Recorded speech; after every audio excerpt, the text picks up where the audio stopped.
जय बच्चों, alternating current में जो आपने पढ़ लिया उसको मैं रिवाइज करा देता हूँ, फिर आगे बढ़ते हैं, ठीक है ना।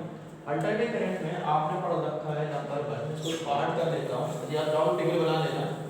टेबल आपके काम आ जाएगी और आपके करीब आई थिंक 3 नंबर या 4 नंबर इसी टेबल से हो जाएंगे जिसमें मैं टेबल बना रहा हूँ।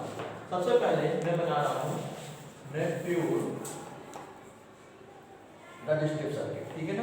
रजिस्टिव सर्किट डायग्राम की बात करें रजिस्टिव सर्किट में बेटा, तो आप जान चुके हो डायग्राम रजिस्टिव सर्किट का इस तरह से होता है। रजिस्टिव सर्किट का डायग्राम आपका ये बनता है। अब आते हैं रजिस्टिव सर्किट में V कितना होता है। तो जब हम V की बात करें रजिस्टिव सर्किट की, तो V इक्वल टू होता है Vm sin ओमेगा, ठीक है ना। फिर हम बात करते हैं रजिस्टिव सर्किट के लिए करंट। करंट कितना होता है, I इक्वल टू होता है Im sin ओमेगा t। फिर क्या होता है, फिर आप पढ़ चुके हो I and B are in phase, ठीक है ना। ये बना लेना आप इसमें। नेक्स्ट I और B इसमें इन फेज हो गए। फिर आते हैं पावर, तो इसमें पावर कितना होता है Vm Im अपॉन 2 पावर है, ठीक है। फिर इसका आता है फेजर डायग्राम और ग्राफिकल रिप्रेजेंटेशन। जगह कम बची अपने पास, फिर भी इतने काम चला लेते हैं। ये अपना हो गया V, ठीक है, और ये अपना Vm। और यदि हम करंट की बात करें तो ये अपना हो गया I, ठीक है। नहीं समझ में आ रहा तो यहाँ से लिख देता हूँ I। और इसके फेजर की बात करें तो इसका फेजर बनेगा इस तरह से, ये V और ये तुम्हारा I, ठीक है ना। इस तरह का बना दिया मैंने किसका, रजिस्टिव सर्किट का। कौन सा रजिस्टिव है, प्योर रजिस्टिव सर्किट, ठीक है। ये मतलब समझ में आ गई। अब आते हैं दूसरे सर्किट की। तो दूसरा सर्किट क्या है बता रहा हूँ आपको। दूसरा सर्किट है आपका इंडक्टिव सर्किट। इंडक्टिव सर्किट, ठीक है। इसमें कुछ एक रफ कर दूंगा, आप एक और आगे बढ़ा लेना तो ठीक रहेगा, ठीक है। Inductive circuit. अब आते हैं इंडक्टिव सर्किट। इंडक्टिव सर्किट को हम दिखाते हैं कैसे हैं सर्किट में, इस तरह से।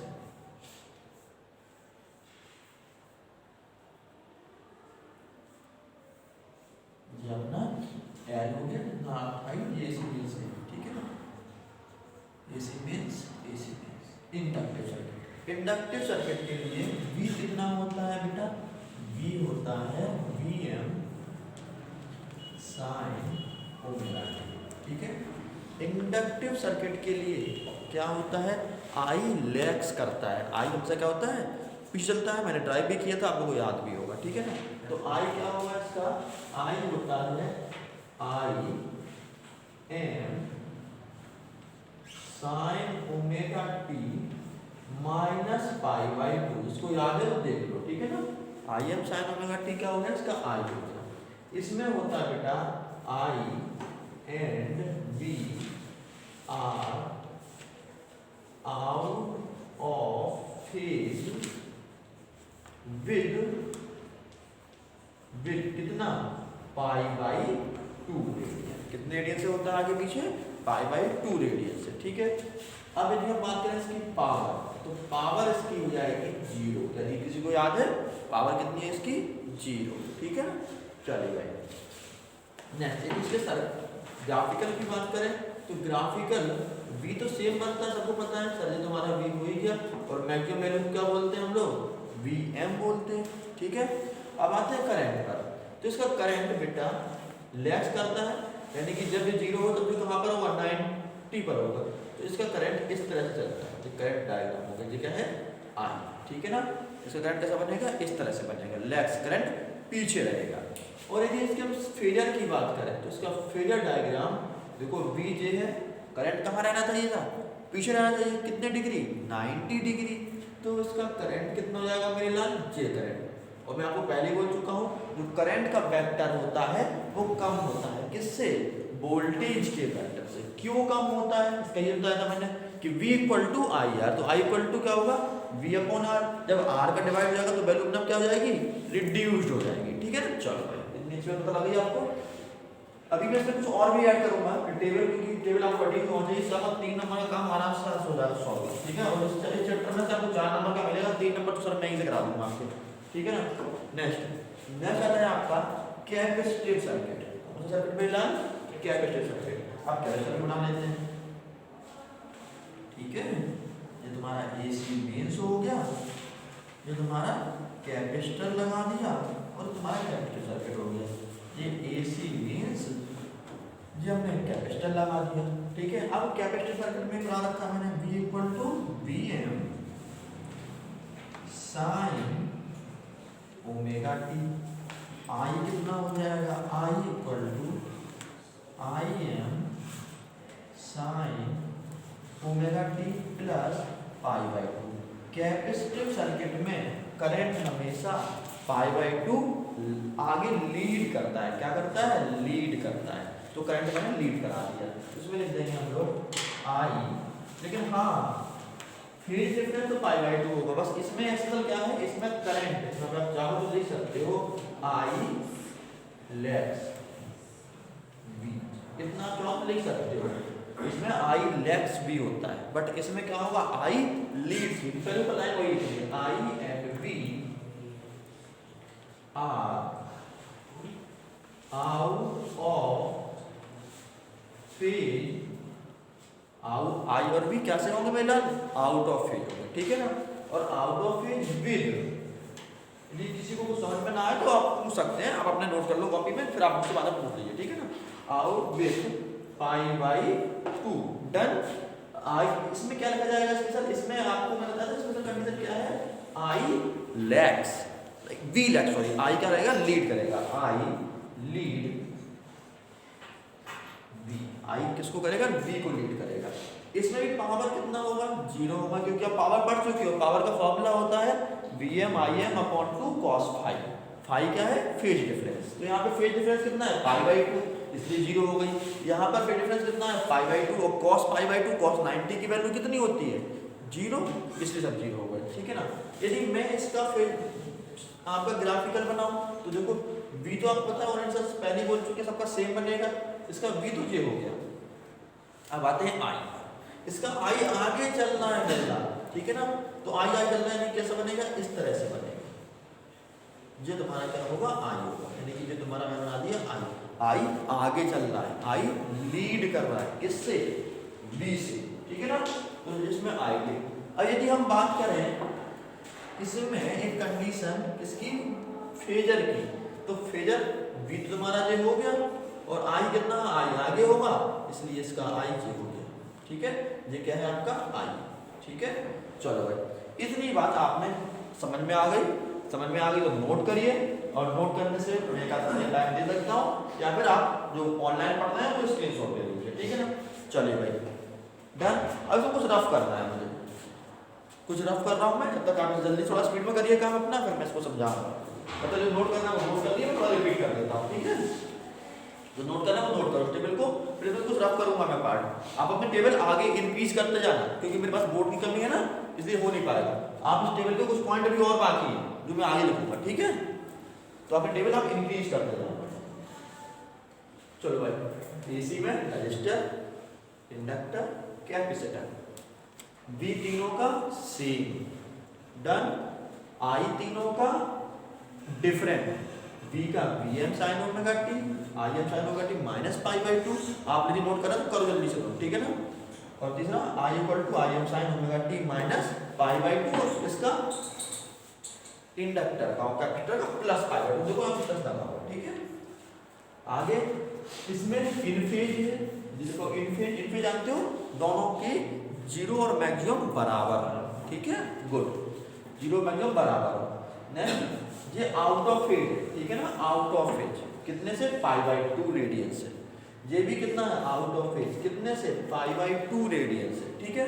अब आते हैं पावर पर। रजिस्टर की पावर Vm Im/2, इंडक्टर की पावर 0 और कैपेसिटर की पावर भी 0, ठीक है ना। चलो भाई, अब आते हैं डायग्राम पर। कौन सा? आपका जिसको हम बोलते हैं सिंपल सा ग्राफिकल रिप्रेजेंटेशन। जो आप देख रहे हैं ना, साइन कर्व देख रहे हैं, वो ग्राफिकल रिप्रेजेंटेशन है। उसमें आप एरो देख रहे हैं, वो आपका क्या है? फेजर डायग्राम, ठीक है। तो ग्राफिकल रिप्रेजेंटेशन में देखो दोनों इन फेज यानी कि दोनों की शुरुआत भी इकट्ठी हुई, मैक्सिमम भी इकट्ठा हुआ और जीरो फिर भी इकट्ठा हो गया। ठीक है, नेक्स्ट इसमें क्या है sir ji, out of phase है, कौन आगे चल रहा है सर, आई लैग्स यानी कि आई पीछे चल रहा है। तो वो आई पीछे चल रहा है, देखो जी चल रहा है, देखो पहले वोल्टेज बना फिर क्या हुआ, आई शुरुआत हुई कितने डिग्री बाद, 90 डिग्री बाद, यानी कि जब वोल्टेज मैक्सिमम पर होगा तब आई की शुरुआत हुई होगी। ठीक है ना, चलो भाई इसमें देखो आई लीड्स वी, इसमें क्या होता है आई लीड वी करेगा, डन। इसमें आई लीड वी करेगा तो पावर जीरो हो गया, लेकिन फेज डिफरेंस पाई बाई 2 है तो फिर पावर जीरो हो ही जाएगी। ठीक है, अब इसमें देखो जब वोल्टेज जीरो शुरुआत होगा तब आई लीड कर रहा है तो मतलब क्या होगा, आई उस समय क्या होगा मैक्सिमम होगा, इसलिए आई लीड्स भी हो गया। अब आते हैं इसके फेजर की। फेजर आप जानते हो already, phasor is a vector which is capable to rotate a fix origin. एक फेजर एक वेक्टर है जो कि क्या करता है, एक फिक्स ओरिजिन के चारों तरफ घूमने के लिए कैपेबल है। ठीक है, तो इसको कैपेबल कर दिया तो यानी कि देखो वोल्टेज है, इसमें मुझसे लिखना भूल गया मैं, यहाँ पे आप आई लिख दीजिए छोटा वाला। ठीक है ना, दिस इज आई, इसमें वोल्टेज बड़ा वाला छोटा आई है और इसमें वोल्टेज जे है और आई जे है। अब देखो ये दोनों इन फेज, एक के ऊपर एक है, ये क्या है आई लैग्स, देखो आई लैग्स तो आई पीछे बना दिया मैंने, इसमें आई लीड्स तो आई आगे बना लिया, डन। अब मैं कुछ रफ कर रहा हूँ, ठीक है, अब मैं एक दो पॉइंट और रफ कर रहा हूँ फिर आप इसमें आगे बढ़ेंगे। ठीक है, मैं कुछ पॉइंट रफ कर देता हूँ, चलिए इसको मैं रफ कर लेता हूँ यहाँ पर और मैं यहाँ पर कुछ पॉइंट और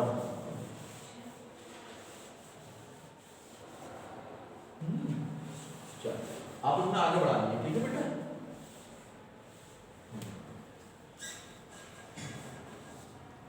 अब एक नेक्स्ट पॉइंट आपका था कि इसमें रजिस्टिव सर्किट में रजिस्टर को हम क्या बोल रहे थे सर, रजिस्टर बोल रहे थे आर था। रजिस्टिव सर्किट में रेजिस्टेंस क्या था, आर था, क्या था मेरे लाल, आर था, और इसकी यूनिट क्या थी, ओम।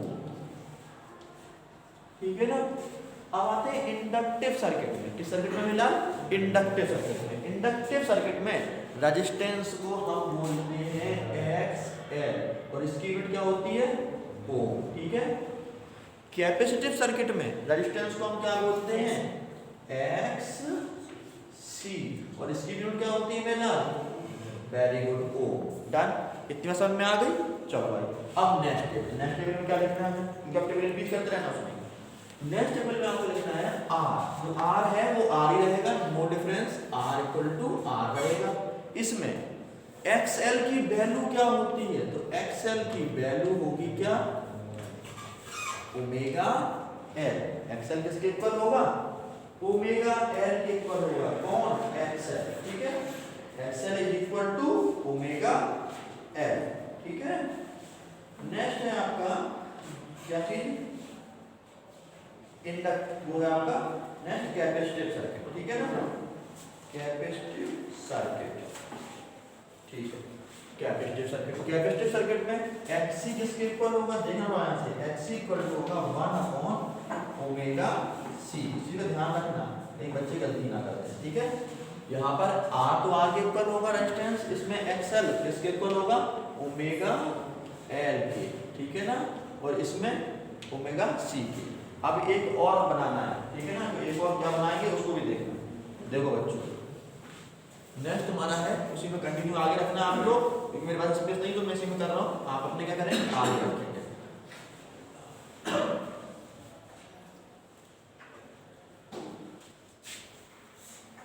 नेक्स्ट पॉइंट डालेंगे जो आपके बोर्ड में सर मेरा तो लास्ट ईयर 1-2 नंबर क्वेश्चन आया था, what effect of capacitive circuit, what effect for capacitive circuit when frequency has been increased. जब फ्रीक्वेंसी बढ़ा जा रही हो तो कैपेसिटिव सर्किट पर क्या फर्क पड़ता है, वही मैं लिख रहा हूँ आपको टेबल में। ठीक है ना, यहाँ पर आप लिखना है फ्रीक्वेंसी गिव्स नो इफेक्ट। ठीक है ना, रेजिस्टिव सर्किट में फ्रीक्वेंसी कोई इफेक्ट नहीं देती। डन में लाल। दूसरी बात इसमें देखो बेटा, इसमें देखो ओमेगा इक्वल टू क्या होता है, 2 पाई न्यू होता है। ठीक है, तो इसमें लिखेंगे न्यू गिव्स इफेक्ट। इफेक्ट अब आते कितना इफेक्ट देती है, तो आप लिखेंगे XL directly proportional to nu. ठीक है ना, फ्रीक्वेंसी के डायरेक्टली प्रोपोर्शनल है। ठीक है, चलो मैं इसको समझा भी दूंगा दोबारा से। अब देखो इसमें भी फ्रीक्वेंसी का फर्क पड़ता है कैपेसिटर सर्किट में, यानी कि इसमें भी लिखेंगे न्यू गिव्स इफेक्ट डन, और यहाँ पर क्या हो जाएगा XC inversely proportional to nu, यानी कि फ्रीक्वेंसी बढ़ाओगे तो कैपेसिटिव रिएक्शन घटेगा। डन। अब देखो एग्जाम में जो क्वेश्चन था वो समझ में आ गया क्या होता है, फ्रीक्वेंसी बढ़ाने पर कैपेसिटिव रिएक्टेंस पर क्या फर्क पड़ेगा। When we increase the frequency of a circuit then what happens, the frequency is increase, the capacitive reactance is decreased. Done. चलो भाई इतनी बात समझ में आ गई। अब एक पॉइंट और रह गया है, उसको खत्म करें फिर आगे बढ़ते हैं। ठीक है, इसको आपने नोट कर लो, जिसने नहीं नोट किया मैं दोबारा समझाता हूँ। रजिस्टर सर्किट के लिए R है, कैपेसिटर सर्किट के लिए रेजिस्टेंस, इसको क्या बोलते हैं इंडक्टिव रिएक्टेंस या फिर रेजिस्टेंस, दोनों नाम इसके। ठीक है, जो कैपेसिटर सर्किट के लिए है XC है। ठीक है, चलो नेक्स्ट है आपका, इसमें क्या लगता है R दिखाते हैं, इसमें XL किसके इक्वल होता है ओमेगा के, R इसमें किसके इक्वल होगा R के बराबर होगा, क्योंकि रेजिस्टेंस लगा हुआ है। ठीक है, इसमें जो इंडक्टर लगा है, इंडक्टर कुछ ना कुछ तो करंट को अपने पास इनटेक कर रहा है ना, तो वो इनटेक करने की वजह से XL इक्वल टू ओमेगा है। ठीक है, फ्रीक्वेंसी पर डिपेंड कर रहा है। यहाँ पर भी XL इक्वल टू 1/ओमेगा C। यहाँ पर C क्या है, कैपेसिटेंस ऑफ की कैपेसिटर की कैपेसिटेंस, उल्टा हो गया था, कैपेसिटर की कैपेसिटेंस। ठीक है, चलिए इतनी बात समझ में आ गई। अब एक चीज और बची है, उसको भी मैं खत्म कर देता हूँ एक बार। ठीक है, यहाँ पे लिख देता हूँ। नेक्स्ट आता है क्वेश्चन, रेजिस्टेंस बढ़ाने पर सुनना, रेजिस्टेंस बढ़ाने पर क्या फर्क पड़ेगा इसके रेजिस्टेंस पर। सिंपली सी बात है, रेजिस्टेंस बढ़ाओगे, अब कैसे लगाओगे सर, सीरीज में लगाओगे तो क्या होगा बढ़ेगा, और पैरेलल लगाओगे तो क्या करेगा घटेगा। सबको पता है, पैरेलल लगाओगे तो क्या करेगा घटेगा। पैरेलल में लगा दिया क्योंकि रेसिप्रोकल ऐड होते हैं, तो इसमें तो मैं डिटेल में नहीं था क्योंकि आप ऑलरेडी जानते हैं। रेजिस्टेंस यदि सीरीज में लगाएंगे तो रेजिस्टेंस बढ़ता है और पैरेलल रेजिस्टेंस लगाएं तो घटता है। हाँ, लेकिन एक बार बोर्ड में क्वेश्चन आ गया था और ऐसा 4 साल पहले 5 साल पहले कि what is the reason behind that if the resistor are connected in series why resistance increase. मैं हिंदी में बोलता हूँ, क्या इसके पीछे रीजन क्या है कि जब रजिस्टर को सीरीज में लगाते हैं तो रेजिस्टेंस बढ़ जाता है। इसका रीजन क्या है बेटा, इसका रीजन है कि यदि किसी रजिस्टर को एक के पीछे सीरीज में लगाएंगे तो क्या बढ़ेगा, इफेक्टिव लेंथ बढ़ जाएगी। क्या बढ़ जाएगी, लंबाई। एक रजिस्टर ये है, इसको और आगे लगा दो, फिर और आगे लगा दो, और जब लंबाई बढ़ जाएगी तो आप पढ़ चुके हो R equal to rho L upon A, तो लेंथ बढ़ेगी तो क्या होगा, रेजिस्टेंस बढ़ जाएगी। तो इसका आंसर क्या है, when we connect resistor in series effective length has been increase. क्या बढ़ जाती है, लेंथ बढ़ जाती है। इससे क्या हो जाता है, रेजिस्टेंस इंक्रीज होता है। अब इसके साथ एक क्वेश्चन और करा देता हूँ मैं। ठीक है, पैरेलल कॉम्बिनेशन में ऐसा क्या हो जाता है कि रेजिस्टेंस कम हो जाती है। तो इसके लिए समझना, पैरेलल कॉम्बिनेशन में एक लगा रजिस्टर, दूसरा लगा नीचे एक पीछे लगाते हैं। ठीक है, तो उसमें क्या होता है, रेजिस्टेंस में लेंथ कम नहीं होती, ध्यान रखना। इसमें क्या, cross section area has been decrease. इसमें क्या हो जाएगा, क्रॉस सेक्शन एरिया बढ़ जाएगा। क्रॉस सेक्शन एरिया बढ़ेगा तो क्या होता है, R equal to rho L upon A. जब क्रॉस सेक्शन एरिया बढ़ेगा, ए बढ़ेगा, तो रेजिस्टेंस हैज बीन डिक्रीज। बात समझ में आ गई आपको, तो वो इसमें आप लिख देंगे। इसमें देखो, इसमें क्या करेंगे, इसमें यदि मैंने कह दिया कि इंडक्टेंस बढ़ा रहा हूं, क्या बढ़ा रहा हूं मैं, एल बढ़ा रहा हूं। क्या बढ़ा रहा हूं, इंडक्टेंस बढ़ा रहा हूं, तो रेजिस्टेंस पर क्या फर्क पड़ेगा। तो आप बताएंगे एल बढ़ेगा तो रेजिस्टेंस भी बढ़ेगा। ठीक है ना, एल बढ़ेगा तो उसमें क्या होगा, रेजिस्टेंस यानी कि एक्सएल, मुझसे गलती होगी, XL is also increase. Inductance बढ़ाओगे तो इंडक्टिव रिएक्टेंस और रेजिस्टेंस बढ़ेगा। ठीक है ना, चलो भाई। और यदि इसमें कैपेसिटर की कैपेसिटेंस बढ़ाओगे, कैपेसिटर देखा ना कैपेसिटर आप लोगों ने, तो कैपेसिटर की कैपेसिटेंस बढ़ाओगे तो इसमें इंडक्टिव रिएक्टेंस कम होगा। ध्यान रखना, इंडक्टिव रिएक्टेंस क्या होगा, कम होगा। Capacitance increase, inductive reactance has been increase. I think पूरा आपको मैंने सब कुछ एक ही टेल बना दिया, और आपको इसकी जो इतनी सी आप तैयार कर लोगे तो आपका काम हो जाएगा। ठीक है ना, चलिए फिर आते हैं नेक्स्ट टॉपिक पर। ठीक है,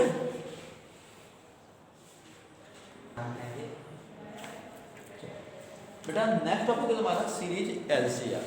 अब सीरीज एलसीआर का मतलब है कि तुम्हारा इंडक्टर, कैपेसिटर और रेजिस्टर तीनों कैसे लगे होंगे, सीरीज में लगे होंगे। चलो सीरीज में लगा के देखते हैं, फिर इसमें कुछ नई चीजें पढ़नी है। क्या पढ़ना वो देखते हैं। सबसे पहले मैंने एक इंडक्टर, एक कैपेसिटर और एक रेजिस्टर को सीरीज में लगा दिया। किसके साथ में? एसी मेंस के साथ में। जब ना एसी मेंस हो गया और एसी मेंस में क्या लगा दिया? इंडक्टर, कैपेसिटर और रेजिस्टर। अब क्या होगा इसमें? ध्यान रखना है, इसमें बी तो होगा, बी तो अपना पुराना ही होगा, Vm sin ओमेगा टी, ठीक है। Vm तो जितना हो गया, Im कितना होगा? इसमें I होगा Im sin omega t plus phi. ये ध्यान रखना है। अब फाई कुछ भी एंगल हो सकता है, 0 डिग्री से बड़ा होगा, ठीक है ना। अभी बताऊंगा 0 पे क्या होगा, वो समझाऊंगा अभी। फाई कितना होगा? 0 से लेके और आपका 360 के बीच में कोई भी एंगल फाई हो सकता है। वो डिपेंड करेगा इनकी कैपेसिटर और इंडक्टर की वैल्यू पर। दो चीज समझ में आ गई, ठीक है। नेक्स्ट हमारा है इसमें फेजर डायग्राम। इसका फेजर डायग्राम हम देखना, फिर मैं इसका इम्पीडेंस समझाऊंगा, इसके इम्पीडेंस को क्या बोलते हैं। वोल्टेज कितना? Vm sin omega T. Current कितना? Im sin omega T. अब तक हम पढ़ के आए थे रजिस्टर। सिंपल पहले वाले में रजिस्टर क्या था? R, दूसरे वाले में था XC और दूसरे वाले में XL था, यानी कि इंडक्टर के लिए XL था और कैपेसिटर के लिए था XC था, ठीक है। अब आते हैं इसके लिए। इसके लिए कितना होगा? इसके लिए होगा आपका, देखो इसके रजिस्टर को हम Z से नोट कर देते हैं। किसको कर रहे हैं? Z से। और इसको हम क्या बोलते हैं? Z को हम बोलते हैं इम्पीडेंस। क्या बोलते हैं? इम्पीडेंस बोलते हैं। और इम्पीडेंस इक्वल टू कितना होगा, थोड़ा समझना है इसको। अभी एक में नया समझाऊंगा, तुम्हारे दिमाग में तो पिक्चर बन जाएगी इसकी। इम्पीडेंस इसका होगा Z equal to under R square plus XC minus XL का whole square. XC minus XL का होल स्क्वायर, ठीक है ना। जिसका क्या है? Z है। Z को क्या बोलेंगे? इम्पीडेंस। दोबारा वर्ड बोल रहा हूँ, Z क्या कहलाता है? इसका इम्पीडेंस। और इम्पीडेंस क्या होता है? रजिस्टर। यदि इसकी यूनिट पूछी जाए तो Z की यूनिट भी क्या होगी? यूनिट इसकी भी O होगी, ठीक है ना। जो रेजिस्टेंस की होती है वही यूनिट किसकी होगी। आप लोग देखना, इससे मैं एक चीज निकाल रहा हूँ आपको, और क्या निकाल रहा हूँ और देखना। यदि मैं बात करूँ आपसे कि Z equal to R square plus XC minus XL square, इसको स्क्वायर कर दिया जाए तो क्या देख रहे हो? Z square equal to R square plus XC minus XL का होल स्क्वायर। जी क्या दिख रहा है? पाइथागोरस थ्योरम दिख रही है। यानी कि पाइथागोरस थ्योरम की हम बात करें तो ये मेरे पास एक ट्रायंगल बना है और पाइथागोरस थ्योरम में 90 डिग्री एंगल होता है, 90 डिग्री एंगल होती है, ठीक है। थोड़ा भी यहाँ देखो, यहाँ पर Z का स्क्वायर, Z क्या होगा? ये तो हाइपोटेनस में आएगा तभी उसके इक्वल होगा, तो Z स्क्वायर, Z आपका J हो गया, ठीक है ना। R J हो गया और J क्या हो गया आपका? XC माइनस XL, ठीक है। XC माइनस XL हो गया। अब थोड़ा समझना, अभी मैं से फाई वैल्यू निकालूंगा इसलिए कंसेप्ट ना हो आपको, इसलिए हम कह रहा हूँ फाई वैल्यू यहाँ से निकालूंगा, ठीक है। यदि आपने पढ़ चुके हैं ऑलरेडी कि एंगल के सामने वाला मतलब थीटा होता है और यहाँ पर हमने कौन सा एंगल रख रखा है? फेज डिफरेंस क्या है? फाई है। फेज डिफरेंस कितना है? फाई है। तो अब यदि मैं बात करूँ तो सर फाई की वैल्यू कितनी होगी? तो देखो हमें Z तो पता नहीं, Z तो बाद में फाइनल होके निकला था। Z क्या है? कैलकुलेशन होके निकला था कि तीनों से मिक्सअप का है। हमें पता क्या है? हमें इंडक्टर की इंडक्टेंस पता है, कैपेसिटर की कैपेसिटेंस पता है और रजिस्टर का रेजिस्टेंस पता है। तो जब इनकी बात करें तो हमें इनके लिए क्या करेंगे? हम इनके लिए करते हैं, देखो बेस दिख रहा है और परपेंडिकुलर दिख रहा है। बेस और परपेंडिकुलर किस में आएगा? बेस और परपेंडिकुलर आता है tan में। तो यदि हम यहाँ से बात करें tan फाई इक्वल टू कितना होता है? पर आपने पढ़ चुके हो tan phi equal to perpendicular upon base, tan theta equal to perpendicular base. यहाँ पे tan फाई है क्योंकि एंगल है अपने पास, तो परपेंडिकुलर कितना हो गया? XC माइनस XL और बेस कितना हो गया? R। यहाँ से यदि मैं फाई की बात करूँ तो फाई इक्वल टू कितना होगा? tan inverse XC minus XL upon R, ठीक है ना। और ये हमारे पास क्या मिल गई, ये हमारे पास वैल्यू मिल गई, ठीक है ना। तो फाई हमारे पास निकल आया। तो सर इसमें आई लेग्स और लीड्स कर रहा है तो कितना कर रहा है सर, आई के लिए जो फेज डिफरेंस है, अभी फेज डिफरेंस में क्या पड़ा था 0, π/2 और π/2। तो इसके लिए कितना होगा, इसके लिए फेज डिफरेंस होगा tan inverse XC minus XL, XC minus XL upon R। इसका फेज डिफरेंस सबको नोट कर लेना। This is a phase difference किसका, प्योर LCR सर्किट का। चलो भाई अब इतनी बात समझ में आ गई। अब और आगे देखते हैं, इसमें एक चीज और बताऊंगा वो जरूरी है, ठीक है। इसके लिए यदि हम फेजर की बात करें, फेजर डायग्राम आपको पता है किसे कहते हैं, फेजर के vector which can be rotate और फिक्स ओरिजिन। देखो भाई मैंने इसके लिए फेजर बना रहा हूं साफ तरह से, देखना तो गौर से देखना, कुछ कंफ्यूज कर रहा हूं तो लैंग्वेज को। मैं पहले आई बना रहा हूं इसमें, ठीक है। अब आई क्यों बनाया मैंने, इस बार मैं हर बार मैं आई बना रहा था, ठीक है ना, आई था। इस बार मैं क्या कर रहा हूँ, इस बार मैं पहले बी बना रहा था, मैं आई बना रहा हूँ। उसमें आपका बी लेग्स और लीड्स कर रहा था, यहाँ पर मैंने क्या कर दिया, आई को स्टेप मार दिया, आई को क्या कर दिया, रोक दिया। तो आई से मैं बी को चेंज करूंगा, अब तीनों के बी अलग अलग बनाऊंगा मैं, थोड़ा देखना कैसे समझना। रजिस्टर के लिए आप पढ़ चुके हो, और आई और बी कैसे होते हैं, इनफेज होते हैं। चलो भाई थोड़ा देखना, मैं समझाऊंगा इसको। तो ये तुम्हारा बी हो गया किसके लिए, रजिस्टर के लिए। डन, रजिस्टर में आई और बी इनफेज। छोटे बड़े की बात अभी दिमाग में लगा रखना, समझा देता हूँ कैसे को भी। आई और बी किसके लिए हो गया, रजिस्टर के लिए। अब आते हैं किस पर, कैपेसिटर। अभी कैपेसिटर लगा हुआ, और कैपेसिटर के लिए क्या बताया था मैंने कहा था कैपेसिटर में आई आगे होता है, आई लीस्ट टुवर्ड द वी। जब आई लीड है तो आई ऑलरेडी ला चुके सर आप, अब आई तो हिलाया नहीं है, तो वी कब होगा, इसका वी जे होगा। तो ये कौन सा होगा, वी जे रजिस्टर के लिए भी हो गया, वी कैपेसिटर के लिए हो गया, क्योंकि वी के हिसाब से आई कितना आगे है, 90 डिग्री आगे है। देखो पहले वाली कंडीशन गलती हुई, पहले वाली कंडीशन काम कर गई। और अब आते हैं इंडक्टर के लिए। इंडक्टर के लिए, इंडक्टर के लिए, इंडक्टर के लिए यदि हम बात करें तो इंडक्टर के लिए क्या होगा, इंडक्टर के लिए जो सर्किट डायग्राम में बनेगा वो होगा एल।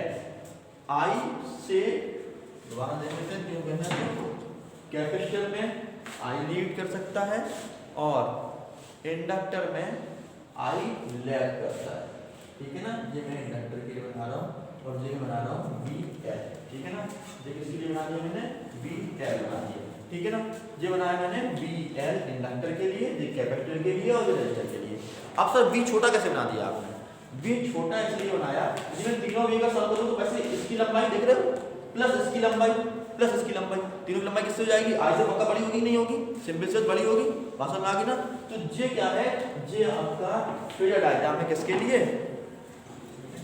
एलसीआर के लिए, प्योर एलसीआर के लिए। बिल्कुल ड्रॉ कर लो फेजर डायग्राम फॉर एलसीआर। अब एक चीज और समझ लो, बस फिर ड्रॉ करना। यदि कैपेसिटर की कैपेसिटेंस ज्यादा है तो इस लाइन को लंबा बनाना है, ठीक है ना।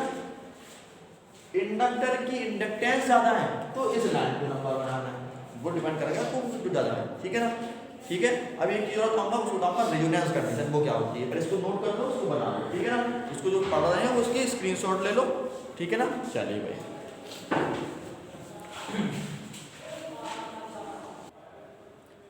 हाँ बेटा अब क्या दिख रहा है इसमें आपको, इसमें क्या चीज़ क्या दिखी, इसमें दो कंफ्यूजन सामने दिख रहे हैं। एक तो कंफ्यूजन ये दिख रहा है कि देखो इस सर्किट के लिए एलसीआर के लिए फाई की वैल्यू कितनी होती है, ये आपको याद रखनी है। फाई इज ऑलवेज निकालना सिखा दिया मैंने आपको। इस ट्रायंगल को भी आप कई बार बोर्ड में पूछा जा चुका है कि ड्रॉ अ इम्पीडेंस ट्रायंगल। तो इम्पीडेंस ट्रायंगल आपको, इस ट्रायंगल को हम क्या बोलते हैं, इम्पीडेंस ट्रायंगल बोलते हैं, ठीक है ना। इस ट्रायंगल को क्या बोलते हैं, इम्पीडेंस ट्रायंगल, ठीक है ना।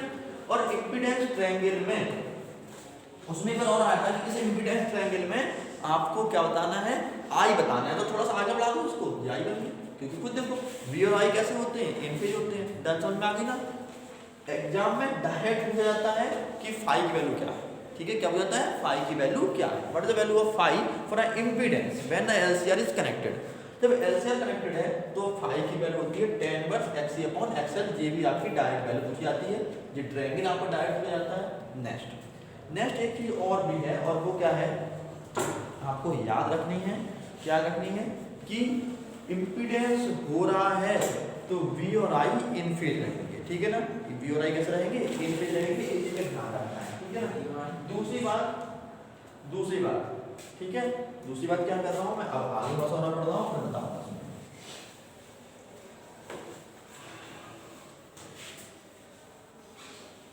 देखो भाई आगे इसमें क्या करना है, यदि मैंने एक ऐसा कैपेसिटर और इंडक्टर की वैल्यू रखी कि जो दोनों एक दूसरे को कैंसिल आउट कर जाए, क्या कर जाए, कैंसिल आउट कर जाए। अभी आपको समझाया मैंने, सर आपने क्या समझाया, Z equal to root over R square plus XC minus XL का होल स्क्वायर, ठीक है ना। ये तो रहा है मैंने आपको, R equal to XC minus XL का होल स्क्वायर। यदि मैं कह दूं कि XC और XL बराबर है, मैं यहाँ पे कंडीशन ले रहा हूँ, XC होने XC is equal to XL, when XC और XL बराबर है। जब XC और XL बराबर हैं तब क्या होगा, सर ये टर्म पूरा जीरो हो जाएगा, ठीक है ना। तो एक क्वेश्चन आता है कंडीशन में, किस कंडीशन पर जिस कंडीशन पर XC और XL बराबर हैं, जिस कंडीशन पर XC और XL बराबर हैं, उस कंडीशन को हम क्या बोलते हैं, उस कंडीशन को हम बोलते हैं, उसको हम बोलते हैं रेजोनेंस कंडीशन। क्या बोलते हैं, रेजोनेंस कंडीशन। दूसरा आया था क्वेश्चन, रेजोनेंस कंडीशन पर Z की वैल्यू कितनी होती है, रेजोनेंस कंडीशन पर Z की वैल्यू जो ऑलवेज इक्वल टू R की, ठीक है ना। तो मैं दिखा रहा हूं आपको, इसको आपने कहा रेजोनेंस, और रेजोनेंस कितना हो जाएगा, क्योंकि जब दोनों बराबर है तो इसमें है कितना, जीरो, जिस आपका Z जीरो हो जाएगा, और ये कितना होगा, अंडर रूट R स्क्वायर, और Z इक्वल टू क्या होगा, R। तो ये कौन सी कंडीशन है, जब कौन सी कंडीशन है, ये रेजोनेंस कंडीशन। कौन सी कंडीशन, रेजोनेंस कंडीशन। मैं दोबारा वर्ड बोल रहा हूँ, आप अपने कॉपी पर नोट करिए, ठीक है ना। इसका नोट डालना, NOT not. In a series LCR when XC equal to XL, XC का मतलब इन कैपेसिटर की रेजिस्टेंस, ठीक है, कैपेसिटिव रिएक्टेंस, और XL इंडक्टिव रेजिस्टेंस, ठीक है ना। When XC equal to XL then Z equal to R, this condition is known as resonance condition for series LCR,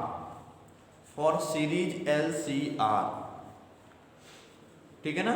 चलिए इसके लिए थोड़ा सा एक चीज और पढ़ लेते हैं, खत्म करते हैं। इसके लिए भी हम बात करें किसकी, फेजर की। तो इसकी देखो फेजर कितना बनेगा, ये दोनों दो कैंसिल आउट कर जाएंगे, और इसकी फेजर कितना होगा, रेजोनेंस कंडीशन के लिए फेजर कितना बनेगा, J बनेगा, ठीक है ना। कब आप चाहो तो बना लो, लेकिन कैसा कौन किसका फेजर है, रेजोनेंस कंडीशन के लिए। जब LCR लगे हैं बट ये दोनों खत्म हो रहे हैं तो क्या होगा, this is a phasor only for when condition is a resonance condition, ठीक है ना, condition is a resonance condition. चलो भाई इतने को समझ में आ गई होगी।